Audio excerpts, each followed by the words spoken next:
Hi, I'm Brittany and welcome back to my channel. This video is going to be a little bit different. I'm just going to share with you how I came to the decision to resign from my teaching job that I have been in for the last 10, actually coming up to this September would have been 11 years. So really close to 11 years. But it was time for something new. So let's get into the video so I can share all about my teaching journey. All right. And again, you saw the title. So this is all about how it came to an end. All right. So if you see me looking to the side, I have a little bit of notes. I just want to start off by what got me into teaching. All right. Growing up, I wasn't like the best student. I was someone that I enjoyed writing. I enjoyed reading. I wasn't the best math student, and I can actually say I was kind of like bored in school. Wasn't really interested in some of like the history and that kind of thing, and that may have been because of all the material that was lacking in it. But what got me into wanting to be a teacher was I experienced along the way some teachers that weren't that great, to be honest. I could kind of I felt like they were just there for a paycheck. They were just going through the motions. They didn't really care about us students at the time. So that's when I started thinking, you know what, like towards, I would say middle school, high school. And I'm like, I think I could get into this and really like make a difference in someone's life and to truly care about the students in their journey. So that's what kind of sparked my interest in wanting to teach. I have always loved working with kids. I remember like working some summer camps as a child, also doing some different programs throughout high school. I even remember at my high school, you could sign up to go into an elementary school and actually teach a lesson on character. Back then it was called character count, but it was more like SEL lessons. So that's what solidified the fact that I wanted to be a teacher. I wanted to make a difference in kids' lives. I enjoy being around kids. I love kids now. So that's what got me into teaching initially. I just loved kids and just seeing them in their element when they're learning, new things. When you see that look in their face like that, when they have that aha moment that they have grasped a concept or something new. So that's what got me into wanting to be a teacher. Okay. When I graduated college, I did not get into teaching right away.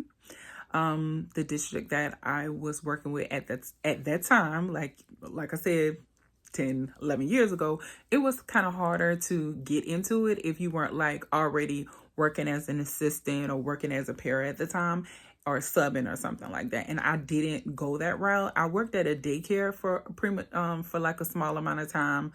I really hated that. That was another story, a different day, but I wasn't into that either because of the people that were over it at the time. But I finally, through my church, I got in touch with some people that, knew some people down at the district, the board that I was working with. And I was able to interview and apply. And I did, at the time, they didn't have an opening, but they called me. I would say that was before maybe over the summer sometime. Okay. I would say June, July. I didn't, and at that time I didn't get a call back or anything, but I would say towards the end of September, October was when they called me back. The gag is, let's get into it. Okay. So the reason why I didn't get it initially was there was a teacher that had a little bit more experience, or I guess her resume, she interviewed well, her resume looked a little better, whatever the case, they chose her over me. But when she got into it, from my understanding and what I was told her on, is that she couldn't handle it. Classroom management was a hot mess. And the kids kind of like, this was a 4th grade class. So the kids kind of just like, she like grabbed her purse one day and ran out the door, from my understanding. And like I said, I got a call, I want to say towards the end of August or early October. And I got a call saying that, they needed a teacher and that kind of thing. So I went into it, and it was horrible. I could really see why she got her purse and up and went out that door. When I say my first year was, whew, it was horrible. Just horrible. And you think college, and because I was somebody that actually went to school for teaching, went through all the courses and did all the student teaching and all that kind of stuff, and it did not prepare me it did not prepare me at all for what I was walking into. Okay, from my understanding, when of course I didn't find out till years later that they kind of decided, to be honest, that they would, all the problem kids and all the other classes, I'm assuming that's what happened. They decided to put them all in one room, give them to the new teacher. And I don't know if that's happened to anybody else, but that's pretty much what happened to me my first year. And I was just in a room of all problem kids or kids that were not on grade level, teaching fourth grade and not having a clue what I was doing. When I say it was just, only by the grace of God that I even made it through that school year.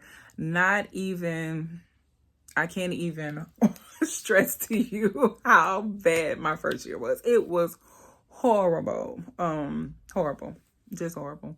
I didn't think I was gonna make it, to be honest. I don't even know, looking back now, like I said, it's only by the grace of God that I made it. I can't even say that enough. I can't even stress that enough. It was just, whew, it was something. But I made it.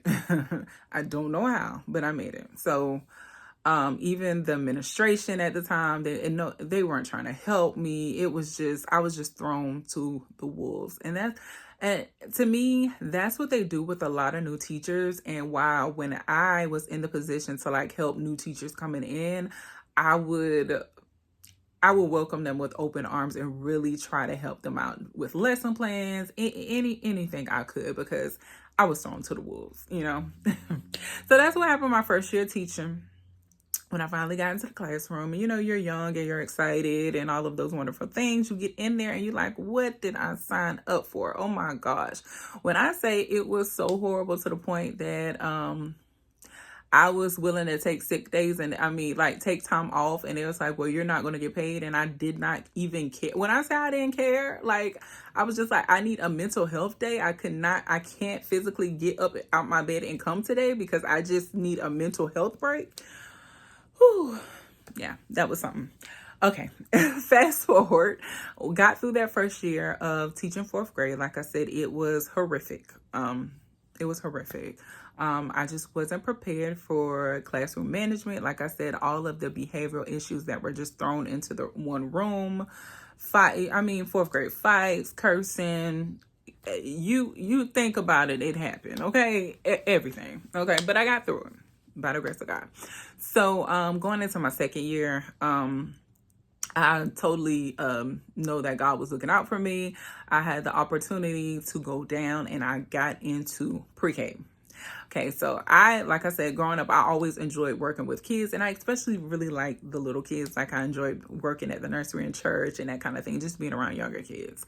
So got into pre-K my second year, and I actually stayed there. That is the grade level that I stuck with the entire teaching career after that first year of fourth grade, which I stayed in pre-K. I really loved pre-K.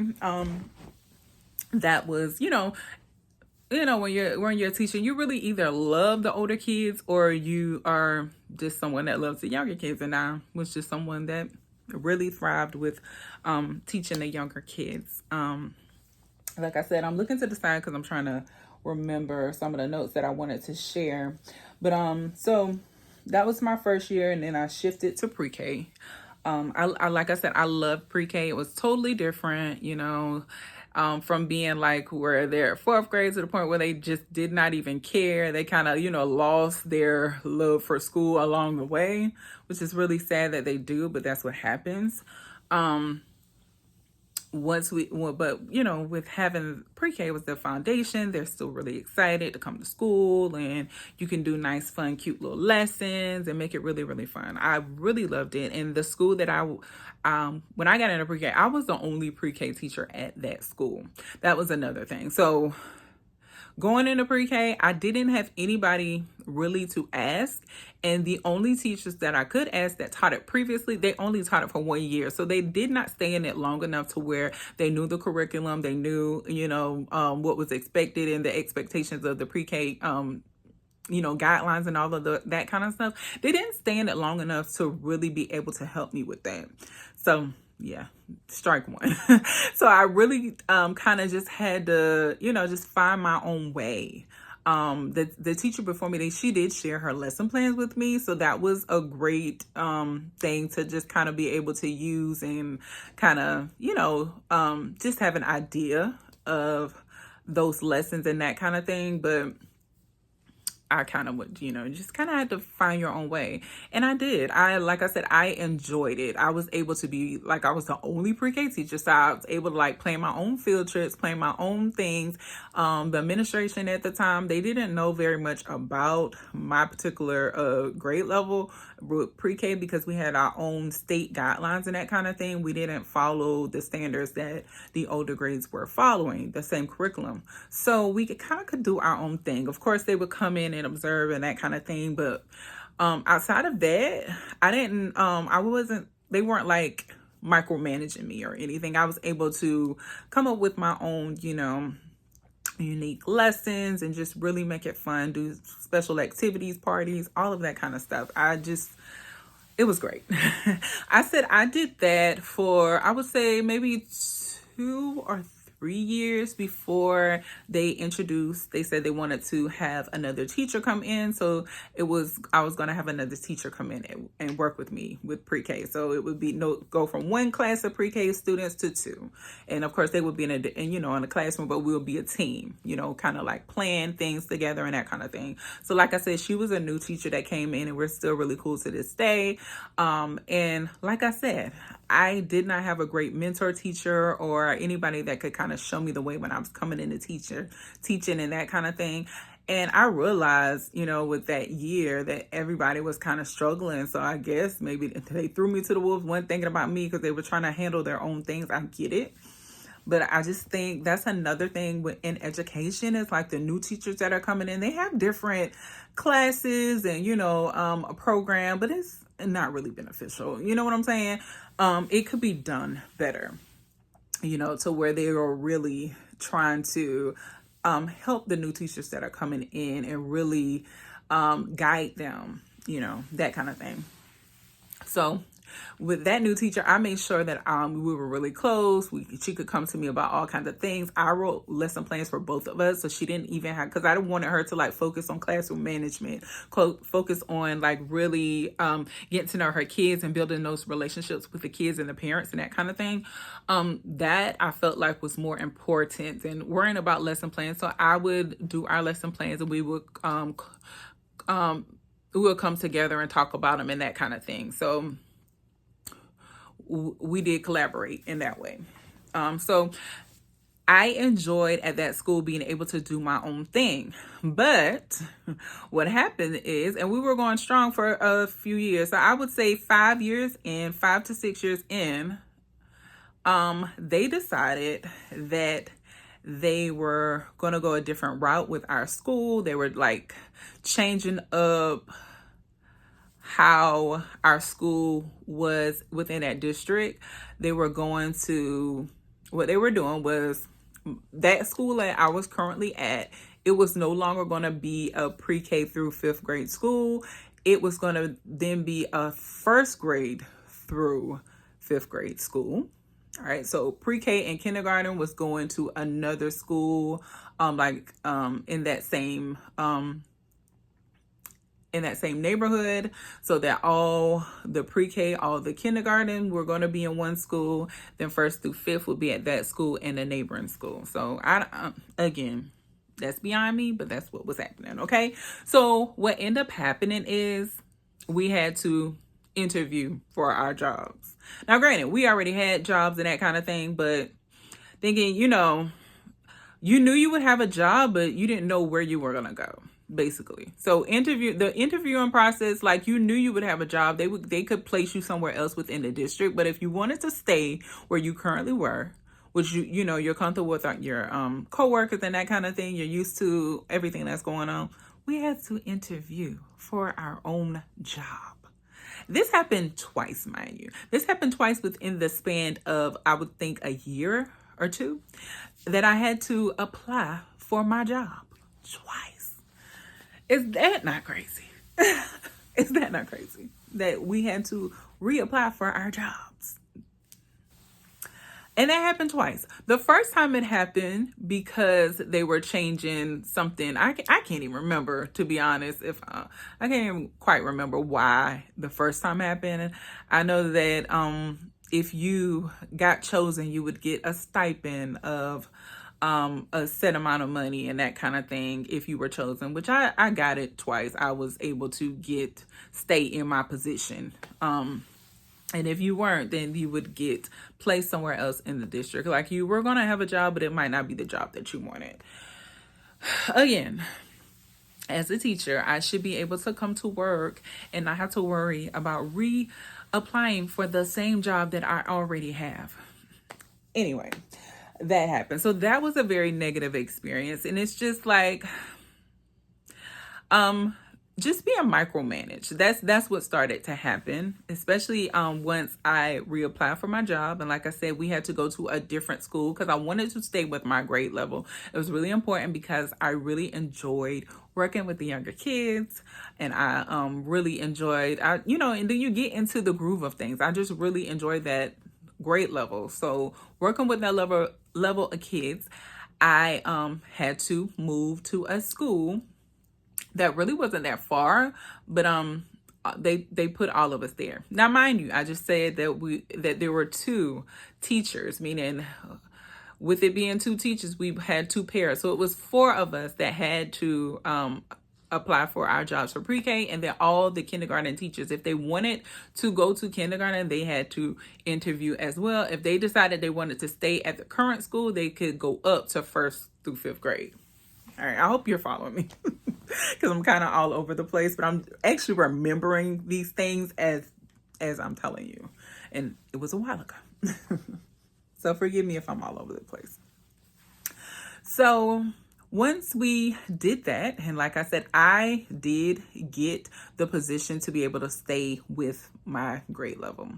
Unfortunately, everybody else that I was working with in pre-K did not. So they had to stay at their current school, or they could choose to go to another school in the district, but they could not go with me. And of course, you get used to your team and that kind of thing. So that was sad, but they're constantly rearranging and doing, I don't know how other districts are, but our district is constantly like changing things up and doing things, and they don't take into account to what any of the teachers say or care. I don't even think they care about what the parents say, because we'll get more into what's happening now, because they're doing something similar to again, which added to the reason why I left. But okay, so keep that in mind. So we all had to part ways.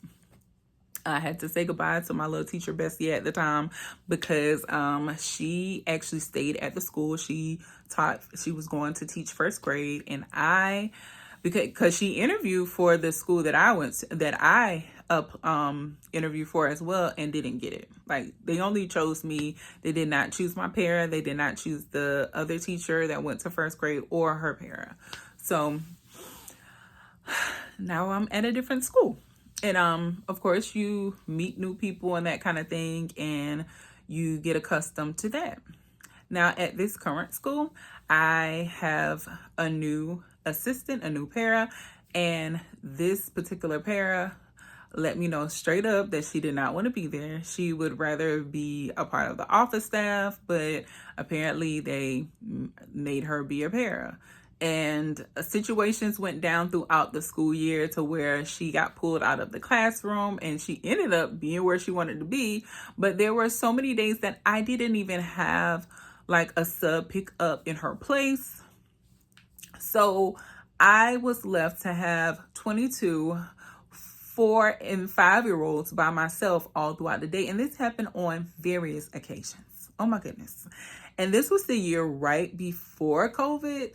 So we were in the classroom. And during this school year, like, I would have a sub, here and there, but it wasn't consistent. And then when you got used to somebody, they stopped coming and then somebody else would come. And then sometimes nobody would come and I would be by myself. And I had a lot of behavioral problems then as well. Mindless to say, because we were all thrown together with a new set of pre-K teachers. At this time, we had 8. It was 8 of us. So we got split into 2 teams, 4 teams on one half, 4 teams on the other. And I was voluntold that I would be the lead.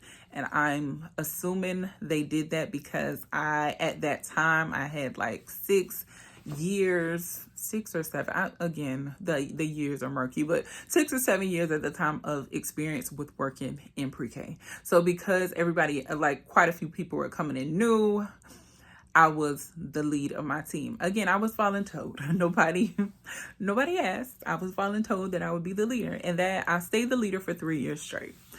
And we'll get into that in a little bit as well. But yeah, so that's what happened. And like I said, during that same year, that first year that I was at this new school, and of course, like I said, I did not have consistent help. The para at the time, it was inconsistent, and we would have subs here and there sporadically. And then sometimes I would be by myself, and I had quite a few behavior problems. Like I would have kids that would come in and have tantrums to the fact that they would be throwing things around, hitting people. I had a child bite somebody in the chest. And then you try to get in touch with parents, and parents blame me for everything. When I say everything. So,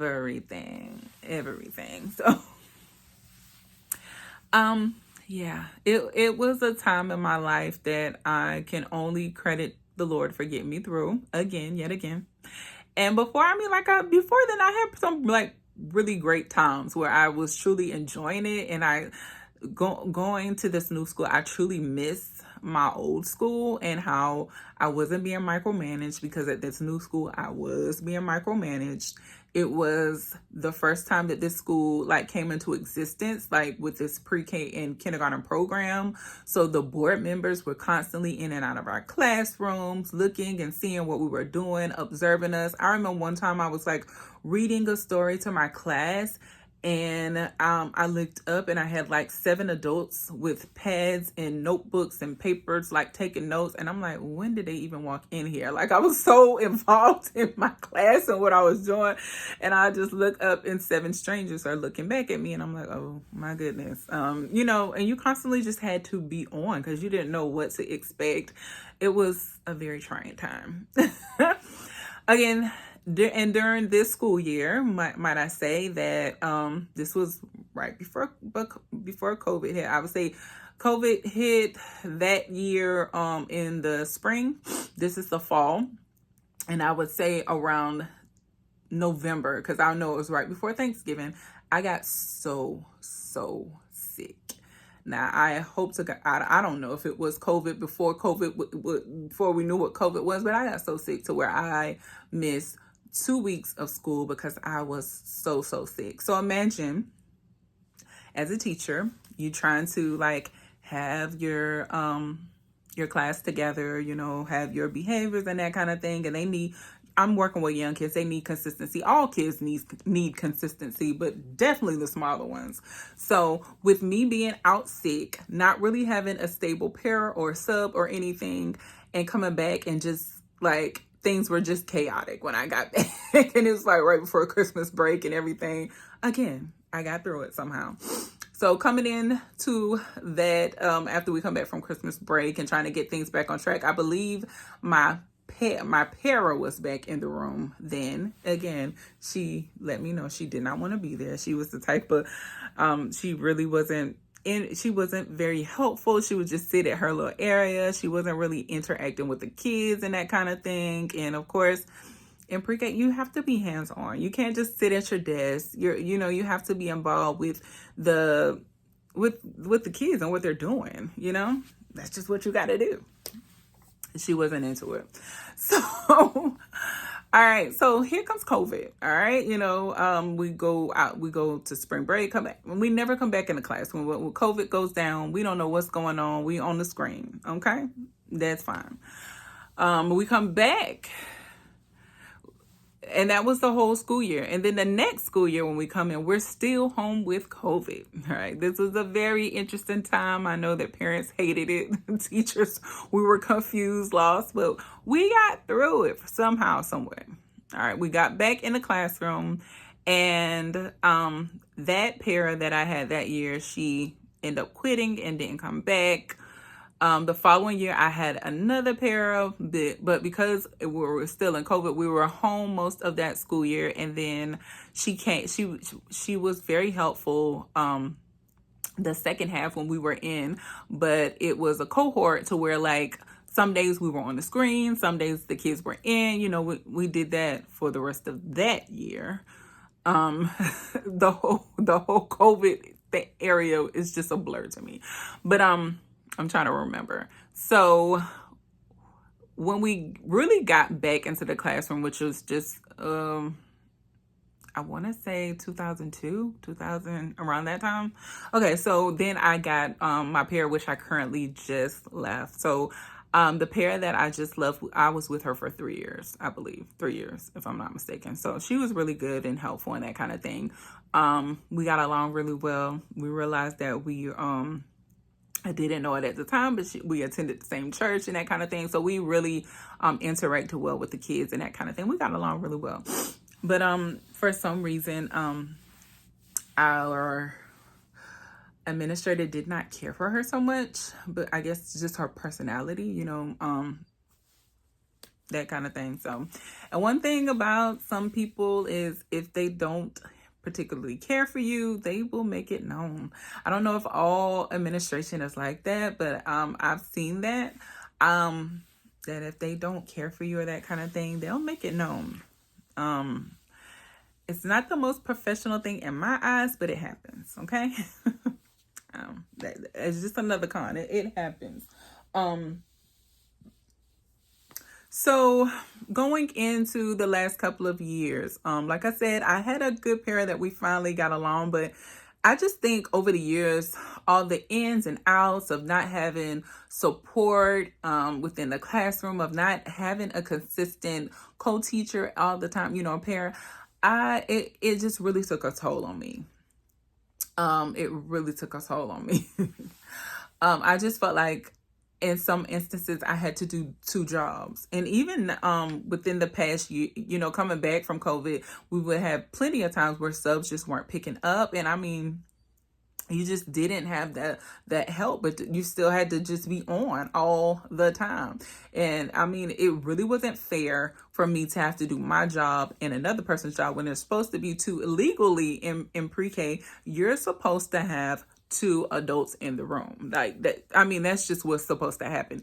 It did not always end up that way, So if the state or something came in, that would definitely be a violation for sure. But there were so many times, and I wasn't the only teacher, just all around it. I don't know about the other schools, but there were so many times where I was the only person in the room. And with all the behaviors and the ups and downs, and like I said, I worked at my whole career, I don't know if I even said that I worked in like a low income area. So I had to deal with so many behavior issues and, just all the ins and outs that comes along with that.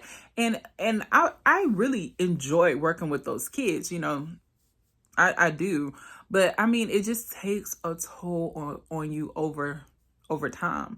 Of course, I was also going through things within my personal life, and I touched on it a little bit on this channel. Within the last year or so, my sister got really sick. She drove herself to the hospital one day, and she ended up having multiple strokes. She ended up having to be on dialysis. Her life was never the same. And she was a social worker, so another stressful job, just like teaching.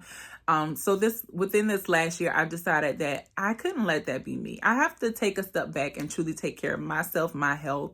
Like I said, it, teaching is a really stressful job, and it can really, if you're not able to take care of yourself mentally, emotionally, physically, um, you're no good for anybody else, and that's with anything, but you're no good for anybody else. And there have been so many times where you're just constantly blamed for everything, from parents, from administration, from the board, from everything. Like, we're the problem. And I mean, nobody wants to feel like they're the problem all the time. Again, I'm making this video to just encourage someone. If you're thinking about, maybe doing something different, or changing districts, or maybe changing grade levels, or, just kind of thinking about what could I do outside of teaching, I just really encourage you to just kind of weigh your pros and cons, and do what's best for you. Pray about it if you're a praying person. Get some advice from some loved ones, and truly see like what's best for you. Ultimately, I decided that, especially with the situation that happened with my sister, and her life still just taking a drastic turn after she neglected her health for so long, I decided that I have to get my health together. I'm pretty young, but I'm at the age where things could go really far left if I don't take a step back and truly take care of me, my health, mentally, physically, and emotionally. So I decided that I would step away from teaching and just focus on truly taking care of me. Over the last few years, because I went through I would say around 2008, 2019, I lost a lot of weight, and I was down to a really nice size that I really enjoyed. But due to the pandemic and stress and just everything else, I've gained that weight back, and probably a few more of those pounds. So I just really got to work on just getting my life together and truly focusing on me, taking care of me, because we kind of neglect ourselves for other people's children. And I don't have any children of my own at this time, so I cannot neglect me for other people's children, And I trust that and believe that God will bless me one day with my own, and I just want to be the best version of me that I can be, as I navigate the next phase of my life. So I just encourage you. I hope that this helped you in some kind of way. I hope I wasn't totally all over the place. I just kind of wanted to share my journey of what led me to making this decision. It was not made in haste, even though it may have seemed. I remember like sharing with my coworkers when I told them that this was going to be my last year teaching. And I know they kind of did not believe me. They're like, girl. But when I really got towards the end and I decided that, no, this is going to be my last year teaching, and I shared that with them, they seemed like, wow, she's really doing it, And that's how I feel. And like I said, towards the end of this school year, this school year kind of almost reminded me of my first school year, because it started to mirror it a little bit. Like I said, I had some really traumatic behaviors. I had just some kids that, and let me just say this. In pre-K, a lot of kids, because it's the early stages, they may need help that they're not getting. They haven't been they haven't been given a diagnosis of, with any thing, like if they're some kids may be autistic, some kids may have different disorders and struggles and that kind of thing. Learning disabilities, some of them haven't been given that extra help and guidance that they need yet. So we are left to our own devices in dealing with those things sometimes. And it makes it really hard on the teacher. And sometimes the parents are in denial and, we'll discuss things with them and they don't want to hear it from us, because they're like, you're not qualified, which it's not. But we just, and I never am the person trying to label a child, but I'll tell them some behaviors and some things that I'm seeing, and ask them, to get like to kind of talk to their child's doctor and see like what's going on. And sometimes they didn't want to hear that. So we deal with that a lot. in the younger grades in pre-K. I hope by the time they get to the older grades that the parents have heard the teachers and get their students the help that they need. Because I feel like the earlier they can get that